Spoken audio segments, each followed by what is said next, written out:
अस्सलाम वालेकुम, बिस्मिल्लाहिर्रहमानिर्रहीम। आज मेरी रेसिपी है मसालेदार चावल की रोटी।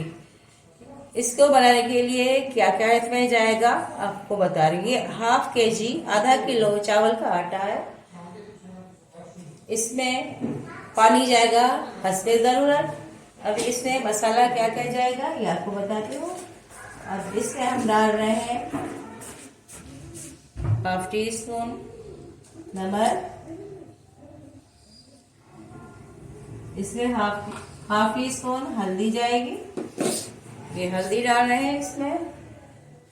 और इसमें कुटी हुई लाल मिर्च ये भी हाफ टी स्पून। और इसमें पिसा हुआ अनारदाना डालना होगा 2 टीस्पून, 1 टेबल स्पून के बराबर ये अनारदाना है। अब इनको ना मिक्स करें, सारा मिक्स करें इस तरह। बहुत अच्छी बहुत मज़े की रोटी बनती है। इस रोटी को स्नैक टाइम पे भी यूज़ किया जाता है, नाश्ते में भी, जब दिल करे बनाए। अभी क्योंकि सब्जियों का सीज़न है, बहुत अच्छी सब्जियां आ रही हैं, इनमें सब्जियां डालनी होगी। क्या क्या किया जाएगा अभी मैं आपको बताती हूँ। अभी इसमें ये हरा प्याज है, ये 2 हरे प्याज है, उनको मैंने काटा हुआ है। ये थोड़ी सी मैंने मेथी ऐड की है, 1 टेबल स्पून के बराबर। ये हरा लहसुन है, ये हरा लहसुन ज़रूर डालना, इससे इसका टेस्ट बहुत अच्छा बनता है। 2 हरी मिर्चें हैं और ये हरा धनिया है। इन सबको मिक्स करके फिर इनको पानी से मिक्स करके फिर पानी डाल के मिक्स करके फिर कम से कम इसको 20 मिनट के लिए रखना होगा। अभी थोड़ा थोड़ा करके मैं इसमें पानी ऐड करूंगी। ये इस तरह बनाऊंगी जैसे पतली लई बनाते हैं ना, इस तरह इस आटे को बनाना होगा। आटे की तरह गूंदना नहीं होगा। इसको स्पून के साथ इस तरह बिल्कुल यकजा करके एक लई सी बना के फिर 20 मिनट इसको रखेंगे, रेस्ट देंगे। इसके बाद इसकी रोटियां बनाएंगे। किस तरह बनेगी आप लोगों को दिखाएंगे। 5 मिनट तक इसको इस तरह मिक्स करना होगा, पूरे 5 मिनट लगा के उसके बाद इसको आप रेस्ट दें। बिस्मिल्लाहिर्रहमानिर्रहीम। ये मैंने आटा बनाया था, सारे मसाले डाले थे, चावल का आटा है। इसको मैंने 20 मिनट रेस्ट दिया है। अब इसको पकाना है किस तरह। पहले मैं 1 टेबल स्पून इसमें घी ऐड करेंगे। इसको बिल्कुल ग्रीस करेंगे, बहुत अच्छी तरह इसको पकाना है। बिस्मिल्लाहिर्रहमानिर्रहीम।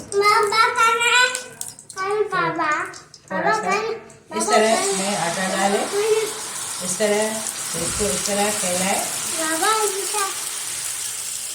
आप जितनी भी साइज की रोटी बनाए उतना फैला लें। मैं इसको थोड़ा छोटी साइज में बनाऊंगी, इसलिए मैं से छोटी रोटी बना रही हूँ। इस तरह फैला के उसको पकाएं जब तक ऊपर से ड्राई नहीं हो जाए। इसको पलटना नहीं है। ये जब ऊपर से ड्राई हो जाएगी तो फिर हम इसको पलट लेंगे। जहाँ से भी फट जाए वहाँ से आटा डाल दें। इसको बहुत अच्छी तरह टेक्निक के साथ बनाना है, बहुत अच्छी मज़े की रोटी बनती है। अब इसको पकने में रखा है, जब इसका पलटाऊंगी तो आपको दिखाऊंगी। हमारे अब इसके ऊपर थोड़ा सा घी डालें, उसके बाद इसको पलटाएं बहुत। अब इसको पलटा के दूसरा साइड पका लें। घी थोड़ा सा और डालना होगा तो अच्छी तरह ये रोटी पक जाए। अब इसी तरह सारी रोटी जितनी भी बनेगी बना के फिर आपको सर्व करके दिखाती हूँ। अब ये पक रही है, पकने में भी 3-4 मिनट लगते हैं। रोटी सब तैयार हो गई, सबको मैंने बना लिया है। फाइनल लास्ट रोटी थी। अब इसको मैं उतारी, बिल्कुल पक गई है इस तरह। और इसको उतारने के लिए बहुत एहतियात बरतनी होती है, टूटने का खतरा होता है।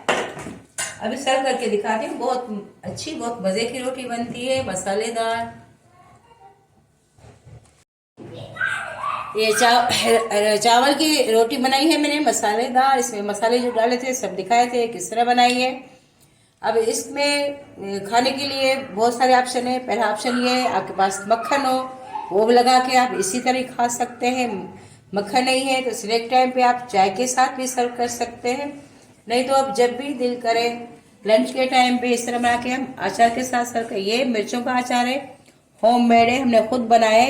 तेल वाला अचार है, मिर्चों वाला, दही भी है ऑप्शन इसके खाने के लिए।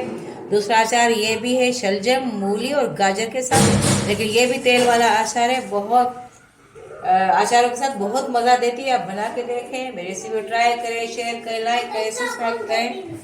फी अमान अल्लाह।